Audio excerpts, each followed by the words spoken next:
Hi everyone! Tonight I'm super lucky to be with Tracy and Jodi from Grocery Girls Knit.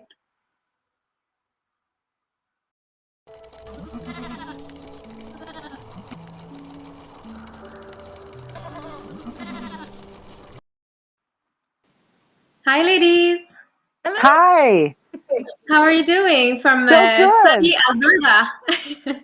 It's very sunny today. It's a beautiful day. I'm doing good. Thank you. How are you? Yeah. Today was a great day here, but now you can't see anything because it's all dark. It's Yeah. night already. Yeah.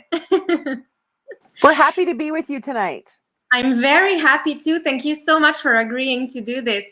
Oh, absolutely. This is going to be great. Yeah, and maybe we can dive right in because we did a first interview at 6 o'clock and it just flew right by because 20 minutes is so short. So Okay. I can maybe dive right in, and Yes. I have a few questions concerning the beginning of the podcast and how it all started. I wanted to know which one of you had the initial spark for doing the podcast and how it started. Who had the first idea? Probably, I don't, you know what? Probably Jodi, because I didn't even know knitting podcasts were a thing. So she introduced me to them. And we started watching a bunch of them. We both kind of thought that looks like a lot of fun. Maybe we should try that. Yeah, And you we started. planned for one video, and now we're 5 years later. And I was just saying it's funny because as people, keep doing their craft year after year, they usually, get better. And I said we have the same iPad, the same things, no editing we've done since day one. That's what you were saying to me before we Yes. started. But I went down all your videos preparing for the interview, and I watched a little bit of the first one. And you said you haven't changed your technology and anything, but you were already good. And you seem Oh, like, yeah, you seem like you have done this for a lot of time, and you seem really at ease and really relaxed and everything. So nice of you to say, because I think if I had to like critique us in some way, I would say technology is our super weak aspect of the podcast. We are, if it works, we stick with it, and we don't really like, we've ordered little microphone, which made a world of difference. But we are super, I think, low tech, you would call us. But it seems to work. We seem to be able to piece it together.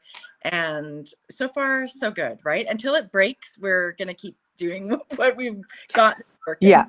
I feel Yeah, like if it gets too fussy and it's more work than we need it to be, Yeah. then we're not going to enjoy it and continue, right? This is supposed to stay really fun for us and be a very small aspect for us. I feel like if it got too technical and too tricky to do, that I don't think we would do it. That's why yeah. I said editing. Editing was Yeah. work. So It just, is. It is a lot of work, and I think maybe it's one of the high points of your podcast. It's so relaxed, and you can feel when you look at the videos, you can feel that you are not stressed and really relaxed. good, because that is what the way it makes us feel, for sure. It does feel fun every time. Yeah. Yeah, that's it. And so I'm maybe I'm taking a leap, but I'm assuming that this year with all the Zoom things and technology involved, maybe it was a lot of things to learn. Yes. Thank goodness for Google, right, Jode? You were doing some Googling, Yeah. all Zooming, and it was actually surprisingly easier than we thought. We kind of felt silly afterwards when we figured Yeah, out how easy it really was. But thank goodness for that platform at this time, because we were unable to be together. Um, and we did a few things on Instagram Live, which was super fun, but not everybody's on Instagram. Um, it was just kind of rolling with it. I feel like yeah, that's one of the ways we pivoted in 2020 was, how else can we bring this to everyone? And the And last, we were able to host people. It yeah, was easy to invite people on Zoom to come yeah. pop into our video. So I think that's a great plus. for sure. And it's sometimes you think you want to make something outside the box, and you wouldn't have necessarily thought about it at first. Yep. Yeah. And then you say, okay, let's just try this. And at the beginning, you're like, okay, we'll try. And then it still continues. And I saw you made interviews with makers and everything recently. Yes. Mm-hmm. Really, really fun. It's been super fun having a chat with other people. It feels like you're getting a chance to get out in the world and visit a little bit, which we can't. So it's been really fun. Yeah. And do you feel like the podcast could go on and on and on and on for after the pandemic and everything? You want to keep on? Yeah. Yeah. I think I mean, so. I mean, 5 years has gone by in a blink. It We've has. had That's it. so much fun, and I don't see an end date. Like, we've never talked about how long are we going to do this for. We Yeah. love it so much that we just keep doing it. It fills us up as much as people comment and say it was fun spending time knitting and listening. We love it just as much. Yeah, we really do. I've actually never thought of that. Like when an end date. Where does it go? Yeah. Oh, It's I've never just thought fun of- right now. So Yeah. So hopefully, things will keep on rolling the way they have been, and we'll just keep doing it as long as it's Yeah. fun and as long as other people want to hang out. As long as we don't put our feet in our mouth too much and get canceled, we'll keep doing it. as long as we don't get kicked off YouTube, things are gonna stay good. Mhm. And I think it's maybe what people really like about your podcast. It's like it's so it's like being with friends, and knitting, and just it's sometimes very long, but it goes and comes and goes and change the subjects and comes back to knitting Yeah. and everything. Yeah. So yeah.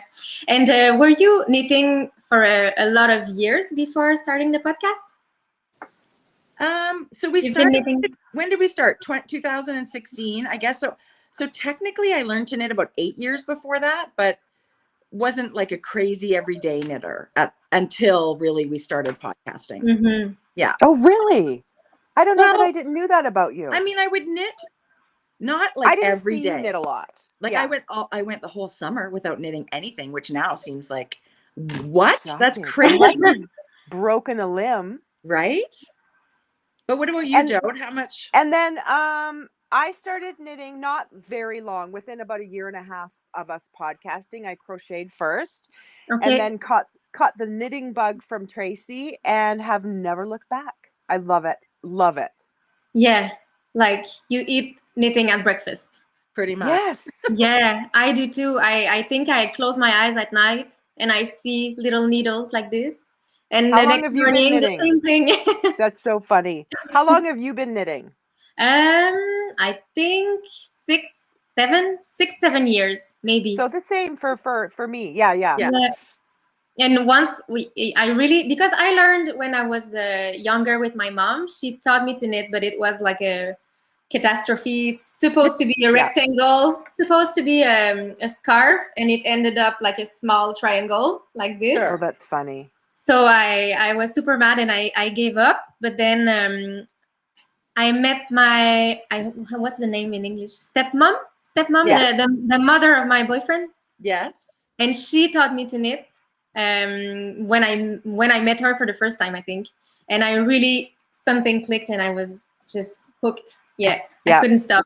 And so I've been with my boyfriend 7 years, and I knit since 6.5. Love it.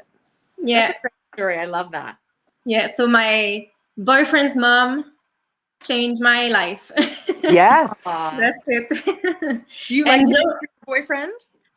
Well, I knit him socks. I knitted socks for him, and I had to repair them twice. I don't know how he walks, but they're always full of holes. Yes. And he's very tall, so I don't want to really knit him a sweater because he's very tall. Yeah. I was gonna say So- that's a lot of knitting. That's Mhm. it. That's it. But I'm sure he would love it and wear it. But yeah, I'm still thinking about it. Maybe a hat. Let's go with a hat and then see. That's it. Yeah, or a big milestone birthday some years in the future. Yes. Yeah.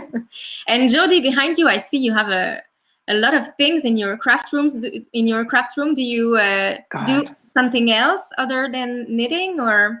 I make project bags. Okay. I knit a swatch. Actually, I have one right here. A swatch is knit out of yarn, and then I photograph it and get it printed on fabric, and then I make bags out of it, like Ah, bags with like knitting in. These aren't finished, but knitting bags for that's project so bags. nice. Yeah. I saw on the cover of one of your videos, Tracy, you had a shirt with this pattern. Yeah, With like that Yes. big sweatshirt. stitches like this. So where Jodi gets her fabric, you can actually choose to upload your photo on all kinds of different fabrics, like cottons and canvases and all kinds of things. So one year for my birthday, Jodi printed the knit stitches on a beautiful, beautiful cotton, and she sewed me pajamas. They're so cute. That is That's funny. what they were. They were pajamas. They're so cute. Like they're super cozy, and I'll have them forever. But I love them. I think Jodi should get into producing more clothing items. Oh, not on your life. You don't want to sew as much as you knit. No, there's not enough hours in the day for knitting. I hate to give any up to other things. Yes. Mm-hmm. Yeah. Yeah, that's it. That's it. No more books. No more. I find that since I've been knitting, I read so much less. This is really my great tragedy. It is. It is. Thank goodness for audiobooks. Do you ever Yes, use audiobooks? exactly. Yeah. Exactly. Yeah, and podcast. Yes. Yes. I'm sure in your 5 years of podcaster career, you had super nice experiences, and I want to hear you about maybe each of you, one of the highlights that you really had doing this. Is it when you met some people, or when you learned something, or something that really stuck with you and that you still carry with you? Jodi, do you have something? Yeah, I mean, I'm sure we'll have similar answers, but the broad answer, and then I'll narrow it down a little bit, is the broad answer is meeting amazing people all around the world and getting those connections, whether it's only ever meeting them virtually online or through emails. But we've been really lucky that we've been able to travel to some knitting things, but the one thing that stands out that we were in Denver, and they, it was called Off Our Needles. They produced a show around us, and it was all about knitting. They used to fly us down, Yeah, that was and great. we just used to have the best. We felt like knitting rock stars. That's it. And it was just so much fun, but definitely the people we've met and the opportunities that have come. Yeah, I don't know. Of course, I love when we get a chance to learn from people whose patterns we buy. We go to lots of festivals and take classes.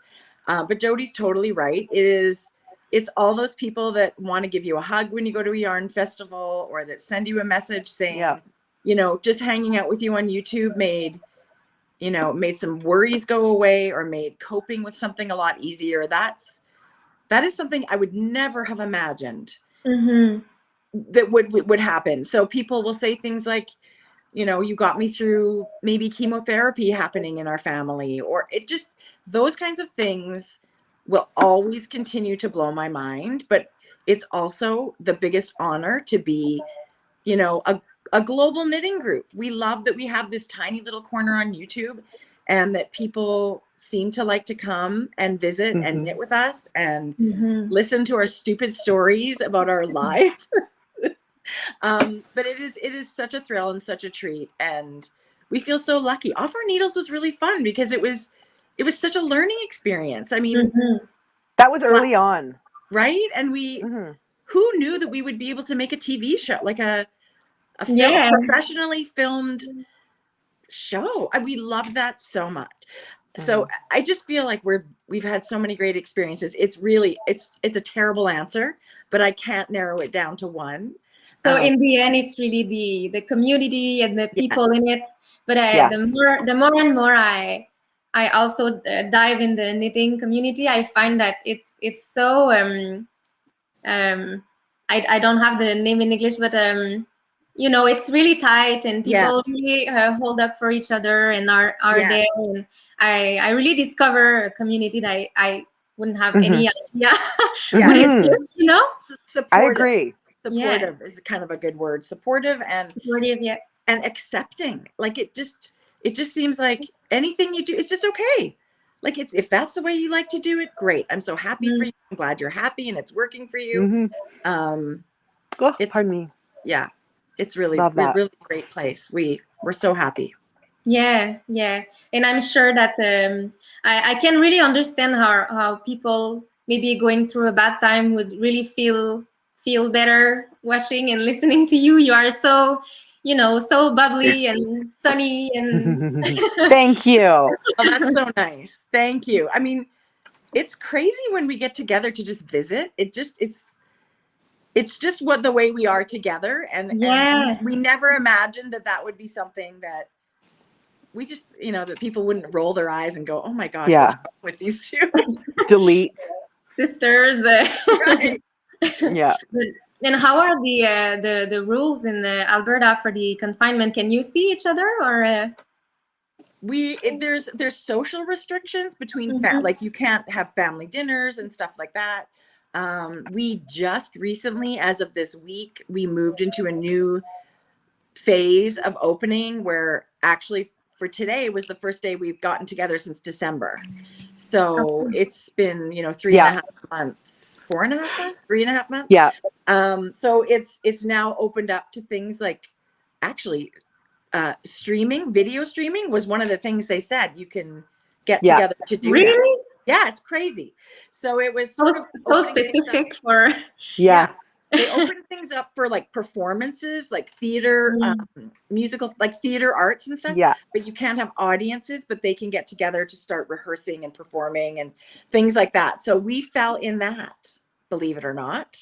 That's nice. Yeah. So this is saying a lot about how the streaming industry and business is have grown. I just had new internet switched at my house. And I had this moment where I had to say to the guy, is this good internet for live streaming? That's what I do once a week. And he didn't even blink an eye. He's like, oh yeah, no problem. Yeah, no problem. Yeah. And so you will start to film your videos together again. Yes. Just starting today. Oh, we just did one today. So yes, it's such a treat, right? Yeah. I agree. It's been a long time. It felt really good to be together again. Yeah. Although I have to say, the virtual was a great second choice. We were still able to do this, right? Yeah. Yeah. And have guests and everything.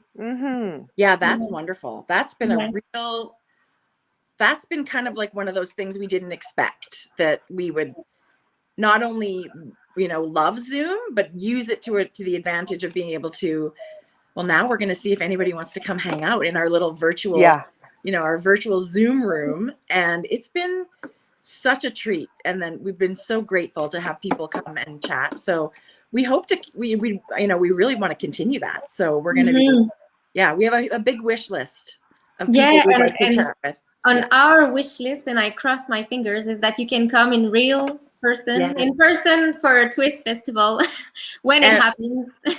We hear such amazing things about your festival. Of course, we definitely, when this world opens up, we're going everywhere. So yes, we will be there. Watch out, world. You're going to be sick of us. How are you involved in Twist? Are you part of the back organizing kind of? Yeah.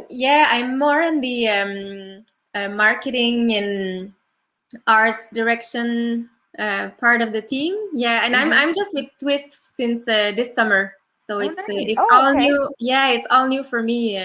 Well, less and less new now, but yeah. So I started with Twist this summer, just before the event was canceled. And so I was all in virtual for the whole year. I never lived the real event. Wow. So it'll be exciting for you when it happens. Yes, as well. I really hope. Have you been to it? Yeah, As- I okay. have. I've been. The previous year, I went to the festival. Yeah. Are And those it was really nice and super big and lots of knitting people. And I was still discovering the community, you know. So I was like, ooh, so yeah, so many people. And yes. Yeah. Are those your looms behind you? Yes. Wow. Yeah. So this one is called Shu, and this one is called Lee. Oh my goodness. So you're a big weaver. Yeah. So because after I learned knitting with my stepmom, I was at the time I was studying in marketing, and I kind of didn't like that much. And so this was the perfect excuse to just go on and finish my school really quick and start another program in textile design. And so I made a 4-year degree in weaving and loom knitting, but mostly weaving. So yeah, so now I'm in my how is it, like studio? I don't know. Yeah. So I have my 2 looms here with me. I love that. I love the weaving. That's so exciting. Did you ever weave? Yes. We have we have a great local weavers guild here, and one of the ladies went around to the yarn shops and she taught like beginners weavings with the little tabletop looms and stuff. Yeah. But yes, it was amazing. And actually we thought, this is great. We're going to use up so much yarn with our weaving. Yes. But we haven't really done much with it. We bought everything we needed. Yeah.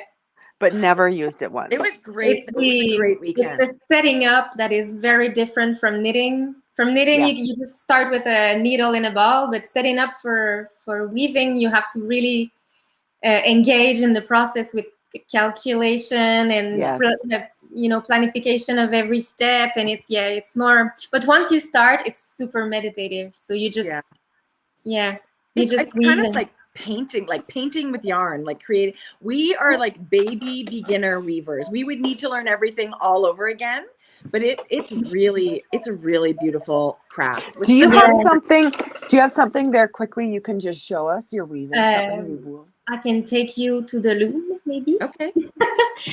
So, I've never done that. So I have. Only if you want to. If it's a huge hassle, don't worry about it. No, it's not. I'm really close to it, actually. So right now I have. Wow. So it's like stripy. Maybe from the. Blue. Is there blue and What green? are you making? What is that? I'm actually launching a small business. I'm weaving for garments. So I want to make this one will be like a little crop tank top, something like this. But I'm launching a small bit. Oh, and I have a table loom here. That maybe that's. Oh, good. Oh yeah. So you're gonna weave your cloth and then you're gonna make the tank top. That's it. And the dresses and the coats and the everything. So that's my crazy project from the last 2 years, ever since I finished school. And so it's very, very intense, but and then you saw the mess. So this is maybe the state of my brain at this point. Very talented lady. That's so exciting.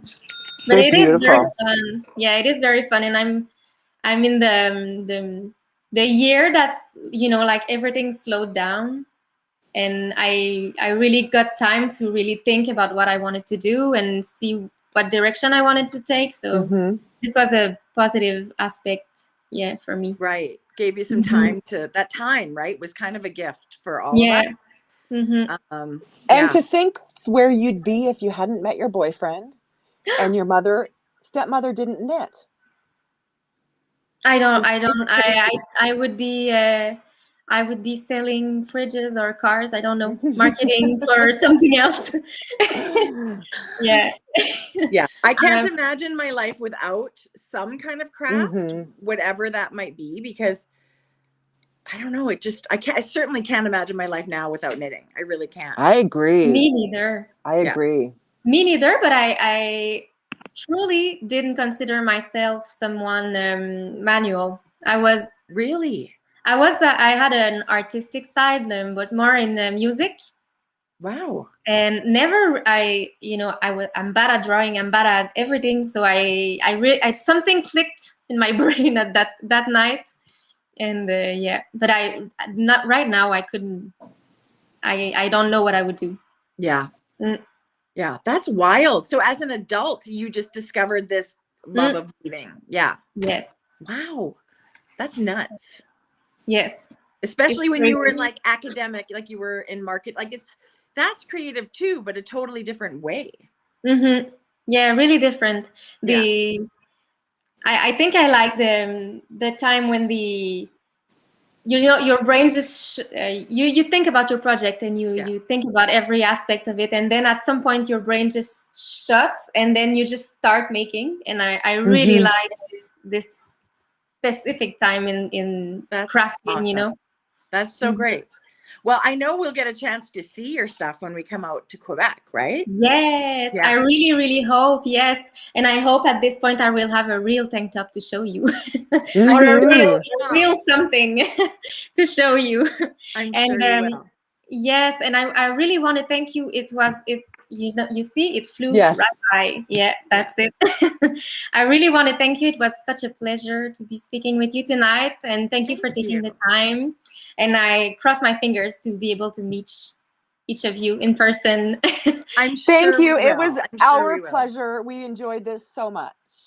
Thank you very. It was such a treat to meet you. Thanks for having us. Thank you very much. Have a nice night. You too. Thank you. Bye. Bye bye.